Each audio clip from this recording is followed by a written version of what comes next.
بسم الله الرحمن الرحيم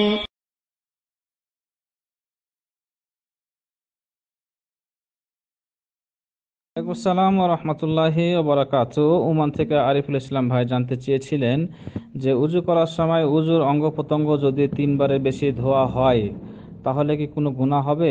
যদি এরকম হয়ে যায় তাহলে কি উজু বাতিল হয়ে হয়ে যাবে, আবার উজু করতে হবে?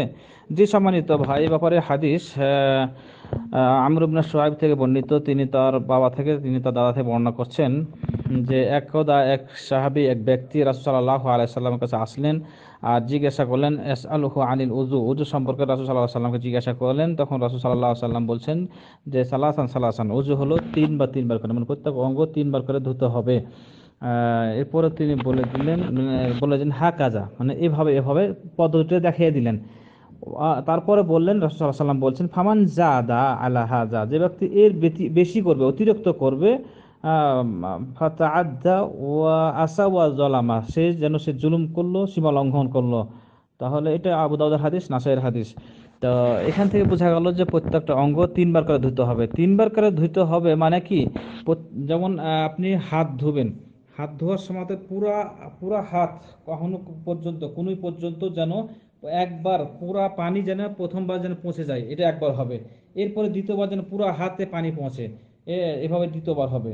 এর মানে এই নয় যে পানি হালকা করে নিলেন আর তিনবার পানি দিলেন, না পৌঁছাইতে তিনবার হয়ে গেল, এটা না।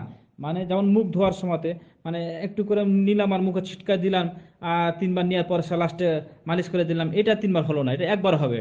মানে পুরা প্রথমে পুরা পানি পৌঁছলে ওটা হবে একবার, এরপরে দ্বিতীয়বার পুরো পানি পৌঁছাতে হবে অঙ্গে, তারপর হবে দ্বিতীয়বার, এরপর পুরো অঙ্গে পানি পৌঁছাতে হলে তারপর হবে তিনবার। এভাবে তিনবার। এর অতিরিক্ত যদি কেউ বেশি করে তাহলে সে সীমা লঙ্ঘন করবে, সে জুলুম করলো, মানে সীমানার বাইরে চলে গেল। তো এই দিক থেকে বোঝা গেল যে তিনবারের বেশি করা যাবে না। তবে অনিচ্ছাকৃত যদি কেউ হয়ে যায়, ভুলবশত হয়ে, কোনো গুনাহ হবে না, তার কোনো পাপ হবে না। আর ইচ্ছাকৃত যদি এটা করে তাহলে গুনাহ হবে, কিন্তু উজু বাতিল হবে না, তার গুনাহ হবে।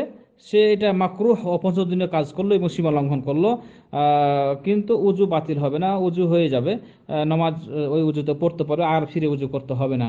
আর দেখা গেল যে উজু অঙ্গ ধুতে গিয়ে যে তিনবার হলো কি দুইবার হলো সন্দেহ হচ্ছে, তখন ওই সবসময় কমটা ধরবেন, যে যদিও তিনবার হয়ে গেছে সন্দেহ হচ্ছে, তখন দুইবার ধরবেন যে দুইবার হয়েছে, তারপরে তিনবার আবার দ্রুত করবেন, তাতে কোনো সমস্যা নেই, উজু হয়ে যাবে। তো সবসময় খেয়াল রাখতে হবে যে অঙ্গ প্রত্যঙ্গ তিনবারের বেশি যেন না হয়, এটা খেয়াল রাখতে হবে। অনিচ্ছায় ভুলবশত হয়ে গেলে সেটার ব্যাপারে কোনো ফালাশাই আলাইহে, তার উপর কোনো কিছু বর্তাবে না, কোনো গুনাহ হবে না, তার কোনো কাফারাও লাগবে না। আল্লাহ রাব্বুল আলামিন আমাদের সহিত বোঝাতে তৌফিক দান করুন। জাযাকাল্লাহু খাইর ওয়া বারাকাল্লাহু ফিক।